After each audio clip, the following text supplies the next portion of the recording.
Top quality और consistent performance के लिए सिर्फ सिल्वर पंप्स। टॉप क्वालिटी और कंसिस्टेंट परफॉर्मेंस के लिए सिर्फ सिल्वर पंप्स, नाम याद रखना। नाशिकमध्ये गेल्या काही दिवसांपासून मुसळधार पाऊस सुरू आहे आणि परिणामी नाशिकच्या काझीगडी परिसरातील रहिवाशांचा जीव पुन्हा एकदा टांगणीला लागलेला आहे। आपण आता सध्या नाशिकच्या त्याच काझीगडी परिसरात आहोत आणि त्याच काझीगडीवर आहोत जो नाशिकचा सगळ्यात धोकादायक भाग समजला जातो। दृश्यांवरून आपल्याला या ठिकाणी लक्षात आलंच असेल की इथले जे रहिवासी आहेत ते कशा पद्धतीनं आपला रोजचा दिवस पुढे ढकलतायत। पावसाळा आला की यांच्या मनात एकच भीती असते की यावेळेला आपलं घर या काझीगडीवरून खाली कोसळतं की काय। या घरात जिथे आपण उभे आहोत ते घर काल संध्याकाळच्या सुमारास या ठिकाणी पडलेलं आहे। आपण दृश्यांमध्ये बघू शकतो की काझीगडीवर अशा पद्धतीनं जवळपास 15,000 नागरिक वास्तव्याला आहेत आणि वर्षानुवर्ष पावसाळा आल्यानंतर फक्त महापालिका प्रशासनाकडून या नागरिकांना नोटीस बजावण्याचा सोपस्कार पार पाडला जातो। मात्र या काझीगडीला कायमस्वरूपी एक भिंत उभारण्याचा प्रस्ताव अनेक वर्षांपासून प्रलंबित आहे। यासोबतच या नागरिकांचं स्थलांतर चांगल्या ठिकाणी करावं अशी जी त्यांची मागणी आहे ती देखील अद्यापही अपूर्णच आहे। परिणामी प्रत्येक पावसाळ्यात अशा पद्धतीनं कोणा ना कोणाचं घर हे काझीगडीवरून खाली कोसळत असतं आणि अनेकांना या ठिकाणी आपला जीव देखील गमवावा लागतो। हा परिवार जो इथे राहतोय काझीगडीवर त्यांच्याशी आपण बोलण्याचा प्रयत्न करणार आहोत। भारती संतोष वाघ। मला सांगा हे घर कधी पडलं? हे आता परवाच्या रात्रीच्या पावसामध्ये पडलेलं आहे। बरं। हां, आणि आमचा पूर्ण पसारा पण खाली पडला आणि आमचा पसारा काढता काढता आमची मुलगी पण पडली खाली। तरी पण आम्ही काही तक्रार पण नाही केली कोणाला आणि काही बोललो पण नाही।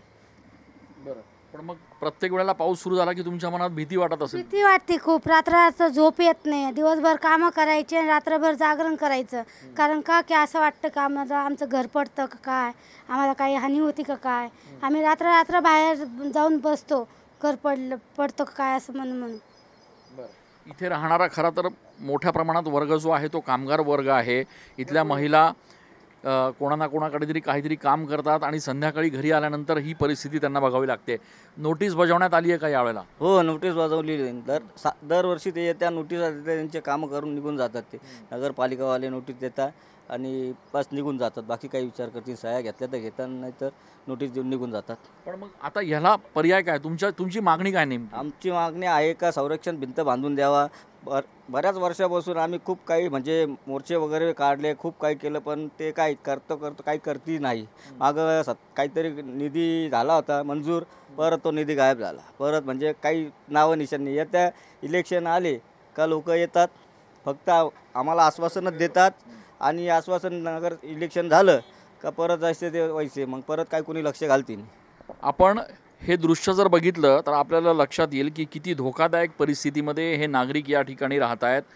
या घराचा जो कोपरा आहे तो पूर्णपणे खाली कोसळलेला आहे आणि त्यांनी सांगितल्याप्रमाणे त्यांची लहान मुलगी देखील या ठिकाणी खाली पडली, ती किरकोळ जखमी झाली। मात्र अशा पद्धतीनं वर्षानुवर्ष काझीगडीवरचे हे सगळे रहिवासी आपला जीव मुठीत धरून या ठिकाणी संसार करतायत।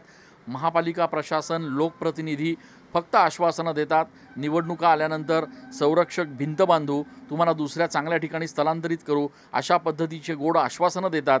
प्रत्यक्षात मात्र काहीही होत नाही आणि प्रत्येक पावसाळ्यात महापालिकासुद्धा फक्त नोटीस देण्याचा सोपस्कार पार पाडते।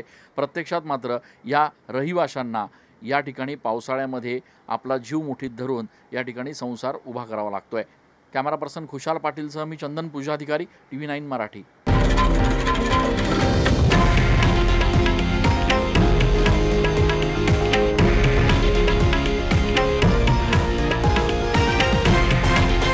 हे आहे देशातील नंबर 1 न्यूज नेटवर्क आणि आपण पाहत आहात TV9 मराठी, एकमेव।